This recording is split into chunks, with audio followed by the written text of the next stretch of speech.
নমস্কার, কেমন আছেন সবাই? মেঘপিয়নের দেশে ইন্দ্রজিতের নতুন একটা ব্লগে আপনাদের স্বাগত জানাই। Darjeeling, queen of hills, mall, toy train, church, পাহাড়ি মানুষ, পাইন, কাঞ্চনজঙ্ঘা। আমরা এনবিএসটিসি বাসে করে এবার শিলিগুড়ি থেকে দার্জিলিংয়ের পথে রওনা হলাম। এখন 8:10 বাস ছাড়লো। রেড বাসে টিকিট বুক করা হয়েছিল। এবারে এসে জানতে পারলাম যে রেড বাসে 7টা আর 8টা, সকাল 7টা আর 8টা, এই দুটো বাসের টিকিট রেড বাসে বুক করতে হয়। তো এক ভদ্রলোকের সাহায্যে সেটা করলাম। পথেই বলে না যে সঙ্গী বন্ধু জুটে যায়, তো এরকমই একজন হলেন অরিজিৎদার অ্যাপ থেকেই কেটে আমি মৌদিয়া আমরা তিনজনে এই বাসে উঠতে পারলাম। নাহলে আরও 1 ঘন্টা বোধহয় বাসের জন্য ওয়েট করতে হতো। যাই হোক, বাসে করে চলেছি, বাকি কথা পরে হবে। এখন আমরা রোহিণীতে দাঁড়িয়ে আছি। আজকে এই যে বাসে উঠলাম, একটু আগেই আমি বলছিলাম না যে পথেই মানুষের বন্ধু হয়ে যায়, তো এই আজকে আমার পাশে দাঁড়িয়ে আছে ভাই অরিজিৎ পাল, আর আমি ইন্দ্রজিৎ, আপনারা জানেন, মিলেও গেছে দেখুন নামটা। তো এই অরিজিৎ ভাই যদি আজকে না থাকতো তাহলে কিন্তু আজকে এই 8টার বাসটা পেতাম না।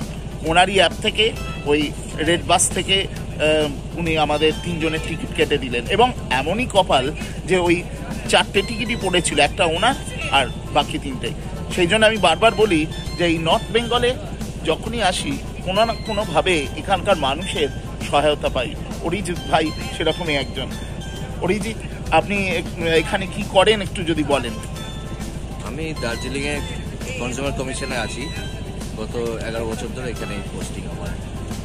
আচ্ছা, তাহলে তো এটা কাজের জায়গা, আর এবং আশাও হয়। আর আপনার বাড়ি? আমার বাড়ি কলকাতার চেতলায়, আর আমি তো শ্রীরামপুরে। যাই হোক, পথই আমাদের ঘর, আর পথই মানুষের সাথে মানুষের যোগাযোগ তৈরি করে দেয়।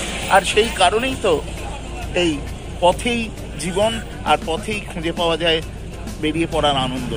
তাই যখন আমাদের শিডিউল রুটিনে আমরা একেবারে ব্যস্ত হয়ে পড়ি, তখন এই পথের আনন্দই আমাদের বাঁচার একটা নতুন অক্সিজেন দিয়ে থাকে। এখন রোহিণীতে হল্ট চলছে, আমাদের বাস দাঁড়িয়ে রয়েছে, এনবিএসটিসির বাস। এই যে এই বাসে করেই তো আমরা যাচ্ছি। যাই হোক, আমার পুরনো ব্লগগুলোতেও এই বাসের কথা আমি বলেছি। তো হয়তো অনেকের মনে হতে পারে যে একই জায়গা ঘুরে ফিরে কেন দেখাই। আসলে মাঝে মাঝে যেরকম ছুটি পাই সেই অনুযায়ী বেরিয়ে পড়ি শর্ট ট্রিপে। তবে বেরিয়ে পড়ি, আমার তো মনে হয় কোথায় যাচ্ছি সেটা বড় কথা নয়, যাওয়াটাই বড় কথা। আর যখনই চেনা জায়গাগুলো বারবার নতুন করে দেখি, তখনই যেন এক নতুনত্বের সন্ধান পাই। পাহাড়ি পথ এঁকে বেঁকে চলেছে, আর তার মধ্য দিয়ে ছুটে চলেছে আমাদের বাস থেকে এই দেখুন চা বাগান দেখতে পাচ্ছি, নীল আকাশ। ওই বাঁক পেরিয়ে রোহিণী থেকে কার্শিয়াংয়ের দিকে আমরা চলেছি। কার্শিয়াংয়ের আগে সোনাদা, কার্শিয়াং, ঘুম, এইসব পেরিয়ে তবে তো কুইন অফ হিলস দার্জিলিং। সে এখন অনেকটা দূরে, কিন্তু তবু যেতে যেতে ওই পাহাড়ি পথে মন যেন কোথায় হারিয়ে যায়। নীল আকাশ আর পাইন বনের ফাঁক দিয়ে ওই যে দূরে জনবসতি দেখছেন, যেন মনে হচ্ছে একেবারে খেলনা বাড়ির মতো। ওইটাই হচ্ছে কার্শিয়াং। সেই কার্শিয়াংয়ে আমি একবার ছিলাম ওয়েস্ট বেঙ্গল ট্যুরিজমের প্রপার্টিতে, বেশ ভালো অভিজ্ঞতা হয়েছিল। যাই হোক, এই চা বাগান, পাইনের বন, সব কিছু মিলিয়ে, আর নীল আকাশ, আর ওই দূরে মাঝে মাঝে উঁকি দেওয়া কাঞ্চনজঙ্ঘা মনকে যেন একদম অন্যরকম করে দেয়। ওই দেখুন কার্শিয়াং দেখা যাচ্ছে। মনে পড়ছে এই কার্শিয়াংয়েই একবার কবিগুরু রবীন্দ্রনাথ ঠাকুরের জন্মদিন পালনের জন্য অল ইন্ডিয়া রেডিও একবার প্রথম বেতার তরঙ্গের মাধ্যমে সম্প্রচার করেছিল, সেখান থেকেই রবীন্দ্রনাথের জন্মতিথিকে। এইসব কথাগুলো মনে পড়ে যাচ্ছে, সেই কার্শিয়াংয়ের উদ্দেশ্যে চলেছি। এখন গাড়িটা একটু দাঁড়িয়েছে, আবার এই যাচ্ছি। দেখুন কি অপূর্ব লাগছে, ওই ঢালু পথ, চা বাগান, পাহাড়ি মানুষজন আর ঝলমলে রোদ্দুর, ক্লিয়ার ওয়েদার। এই বাসের ভিতরের অংশ অনেক লোক নেমে গেল। এই কার্শিয়াং পেরিয়ে আমরা এখন সোনাদার দিকে যাচ্ছি, তারপর ঘুম, আর তারপরই তো দার্জিলিং। চলুন দেখতে দেখতে আর নতুন করে চিনতে চিনতে বেরিয়ে পড়েছি এই শর্ট ট্রিপে। আজ দুপুরে অ্যালিস ভিলায় চেক ইন করার পর বেরিয়ে পড়লাম লাঞ্চের জন্য।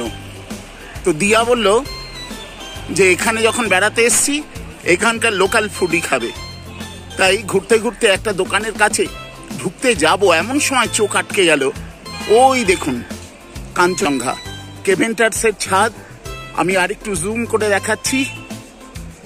এখন 2টো বেজে গেছে, কিন্তু এখনো দেখুন কি অসাধারণ লাগছে এই কাঞ্চনজঙ্ঘা, এই কেভেন্টার্স। ওই রাস্তাটা ম্যালের দিকে চলে যাচ্ছে,